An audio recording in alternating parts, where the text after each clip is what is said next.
Olá pessoal, tudo bem com vocês? No vídeo de hoje eu vou mostrar para vocês uma forma de visualização chamada Rain Cloud. É uma forma de visualização bem interessante, onde a gente traz três tipos de gráficos. O gráfico box plot, o gráfico de densidades e o gráfico de pontos, tá? Na verdade, a ideia é trazer aqui a representação, da distribuição de uma variável quantitativa por meio de três formas de visualização, tá? Para isso, nós vamos utilizar o nosso pacote clássico de gráficos, que é o ggplot2, e um pacote chamado Pupillometry R, Pupillometry R, que contém uma função que permite a gente desenhar um gráfico de violino pela metade. Então, a gente vai pegar apenas parte do gráfico de violino, tá certo? Se você não conhece um gráfico de violino, ele se assemelha a um box plot, porém, no lugar das caixinhas, da caixinha, a gente vai ter a função que representa a densidade. Então, a gente vai ter o formato do gráfico de densidade dos dois lados, tá certo? Então, ao juntar esses dois lados, ele se assemelha a um gráfico, se assemelha a um violino. Então, por isso que ele recebeu esse nome de gráfico de violino. Se vocês jogarem no Google gráfico de violino, vocês vão ver várias representações desse gráfico. Mas aqui a gente vai ver também um pouquinho, tá certo? E aí, como nessa nossa série de vídeos a gente está utilizando o conjunto de dados Titanic, certo? A gente vai carregar esses três pacotes, Titanic, Pupillometry R e ggplot2. Para instalar os pacotes ggplot2 e Pupillometry, caso você ainda não tenha esses pacotes instalados, é naquele formato tradicional, ou pela aba Packages, Install, certo? E aí a gente digita o nome do pacote, Pupillometry, já aparece aqui, ou por meio da função install.packages, tá certo? E aí o que a gente faz aqui, como a gente fez em todos os outros vídeos anteriores, é só uma correção dos nossos dados, certo? Então, vamos rodar essas primeiras linhas, deixando o nosso banco completinho, do jeitinho que a gente quer, nomeando como dados. Então, se você está acompanhando essa série de vídeos, você já sabe o que a gente está fazendo nessas etapas. Caso seja a sua primeira vez, eu recomendo que vocês assistam o primeiro vídeo dessa playlist, tá certo? E aí, então, nós temos o nosso banco de dados, que vem do banco Titanic, com aquelas variáveis clássicas, Survived, indicando se a pessoa sobreviveu ou morreu ao acidente do Titanic, a classe econômica, o sexo, a idade, o número de parentes a bordo, a tarifa e o porto onde embarcou. Então, para a gente fazer esse gráfico chamado Rain Cloud, vocês vão entender o porquê desse nome, que seria nuvem de chuva, vamos pensar assim, a gente vai utilizar, então, a função ggplot, tá? Algumas funções, que vão representar as geometrias, como os pontos, o boxplot e o violino. E vamos também mexer com a paleta de cores, as coordenadas, enfim. Então, vamos passo a passo para vocês entenderem como que a gente gera esse tipo de gráfico. Para essa representação, eu vou utilizar as variáveis idade e sobrevivência. Então, o meu objetivo aqui é representar a distribuição da variável idade para os dois grupos da variável sobrevivência, aqueles que morreram e aqueles que sobreviveram, certo? Então, a primeira coisa que a gente precisa especificar dentro da nossa função ggplot é o nosso conjunto de dados, que aqui a gente nomeou como dados. Depois, dentro da função AES, que vem de estética, a gente precisa informar, então, a nossa variável y, que é a nossa variável quantitativa, aqui representada pela variável age, a nossa variável x, aqui representada como survived, que é a nossa variável qualitativa, e o argumento fill, que vai indicar para a gente como que a gente vai colorir, né, esses nossos dois grupos. Então, como a gente forneceu aqui a variável survived, a gente vai colorir esses grupos de acordo, né, com essas duas categorias pertencentes à variável survived, certo?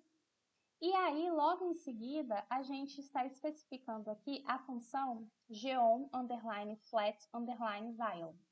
Essa função aqui vem do pacote pupillometry_r, tá? Então, por isso que a gente precisou instalar aquele pacote.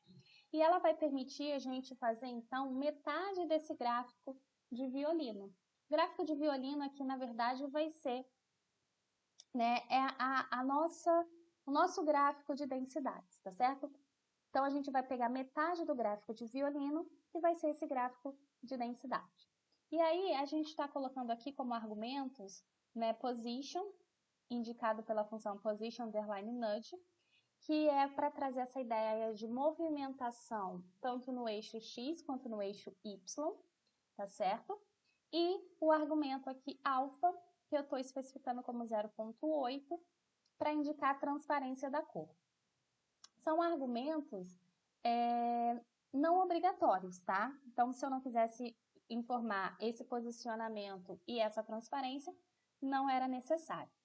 Em seguida, né, somando a esse gráfico metade, né, do gráfico de violino, eu estou acrescentando a geometria de pontos. Então, eu estou fornecendo a variável age, né, que é a idade, colorida de acordo com as categorias da variável qualitativa survived. Então, além do gráfico de violino pela metade, a gente vai ter também a representação dos pontos, tá? Correspondente às idades de cada um dos grupos. Então, a gente está fornecendo aqui um argumento, né, nessa posição, que é o jitter, que seria essa tremulação, porque o que acontece? Quando eu tenho observações que apresentam o mesmo valor para aquela variável, o nosso ponto ele vai ser representado um em cima do outro. Então, se eu tenho no meu conjunto de dados 5 pessoas com 20 anos que sobreviveram, essas 5 pessoas vão ser representadas por um único pontinho, porque todos os 5 pontos vão ser marcados no mesmo local. Então, para que a gente tenha noção da quantidade de observações que a gente tem em cada grupo, é interessante que a gente faça essa tremulação, ou seja, os pontos eles vão se espalhar um pouquinho para que a gente tenha noção da quantidade de pontos que existem em cada grupo, tá certo? Eu também estou informando aqui o tamanho desses pontos e a transparência. Então, também são dois argumentos aqui optativos, né, que estão relacionados à questão do layout da nossa visualização. Por fim, a gente adiciona a terceira geometria, que é o gráfico de box plot. E aqui eu estou especificando a largura das caixinhas do box plot e o alfa, que é a transparência. Ou seja, também são argumentos optativos, mas que para deixar a nossa visualização, a nossa imagem mais interessante, são importantes, né, de serem acrescentados ao nosso código. Por fim, eu estou utilizando uma paleta de cores, tá? Tanto para os pontos, então vocês vão ver, né, que para pontos a gente normalmente utiliza a palavra color, e para preenchimento, então, por exemplo, para preencher o gráfico, né, de violino, a gente utiliza a palavrinha fill, tá? Então, por isso que eu estou especificando a mesma paleta, e aqui eu escolhi a paleta Dark 2. Vocês podem procurar na internet todas as cores, né, disponíveis para essa função Scale Brewer, tá?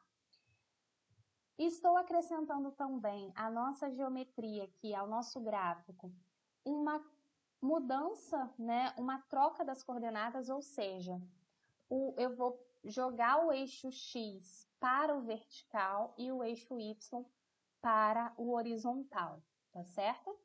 E por fim, por meio da função tema, eu estou excluindo aqui a legenda, tá? Para que a gente não precise, a gente não apresente essa legenda na lateral do gráfico, uma vez que a gente já consegue diferenciar os dois grupos pela imagem, tá certo? Então, vamos lá, vamos rodar aqui para vocês verem essa visualização. Bom, então, esse é o gráfico Rain Cloud. E aí vocês podem entender o porquê desse nome, né? Porque é como o gráfico, né, de violino aqui, representado por um gráfico de densidade, seria a nuvem e os pontinhos seriam, então, a chuva, né? Então, essa é a ideia do Rain Cloud.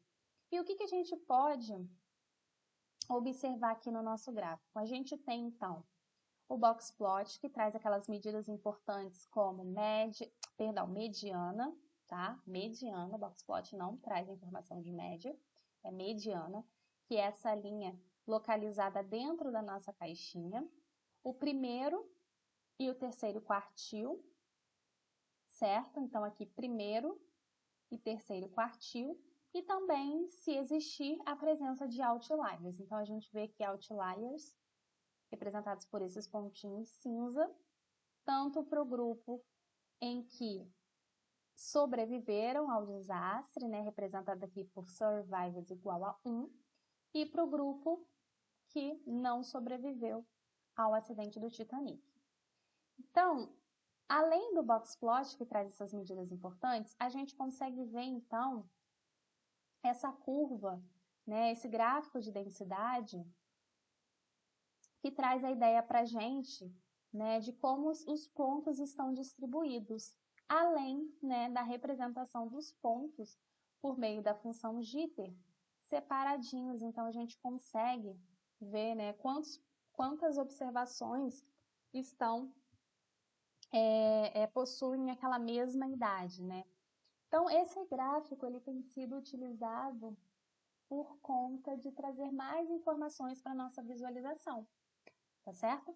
Então, a gente não precisa ter apenas um gráfico box plot com jitter ou um gráfico de box plot com violino. Então, nessa conformação, nesse tipo de visualização, a gente tem essas três representações juntas, tá certo? E aí, gente, a partir desse código, vocês podem fazer mudanças, né? Então, por exemplo, se eu escolher a paleta 7.1, a gente vai ter uma mudança de cores, certo? Então, eu já tenho agora cor azul, vermelha. Eu posso mudar em relação à transparência, né? A largura do box plot, então, se eu colocar aqui 0.4, essa minha largura vai ficar maior, né? Então, esteticamente não fica tão interessante, por isso 0.1, né? Já traz um gráfico mais... Opa, mexi no alfa. Peraí, vamos voltar. É na largura, certo? Tanto faz, tá, gente? Colocar um zero antes ou não, tá?